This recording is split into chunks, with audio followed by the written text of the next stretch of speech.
শুলে নেকি হে ৰন্ধা বঢ়া খোৱা হ'লেই চাগে বহুতৰ মোৰ মানে চৰ্দি লাগিল একদম ঠুলি খাই আহিলোঁ কিন্তু এটা কথা আপোনালোকক নকয় নোৱাৰোঁ মানে ৰন্ধা বঢ়া হ'ল এতিয়া খোৱা হোৱা নাই কাৰণ ডাঙৰ ল'ৰাটো আহি পোৱা নাই এতিয়া খাম কিন্তু এই এটা কথা পঢ়ি শুনে ইমান হাঁহিলোঁ মই ভাবিলোঁ আপোনালোককো কৈ দিওঁ চাব ঘৈণীয়েকে মানে ৰুটিৰ লগত ৰাতি খাবৰ কাৰণে এখন তৰকাৰী বনাইছে আৰু সেইখন মানে বনাই বনাই ফেচবুকত তেওঁক দেখাইও দিছে তাৰপিছত ফেচবুকত ভিডিঅ'টো আপলোড কৰা হোৱাৰ পিছত তেওঁ গিৰিয়েকক ৰুটিৰ লগত পাচলিখন চব্জিখন খাব দিলে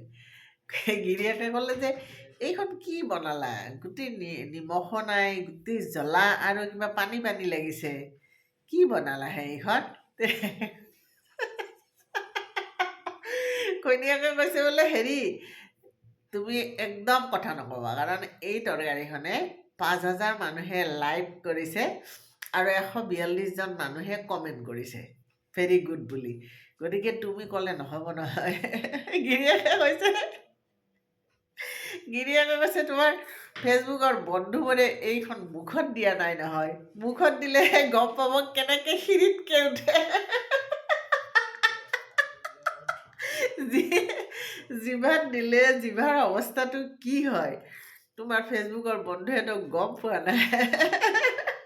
হয়নে কি মুস্কিল দিন আহি গ'ল হে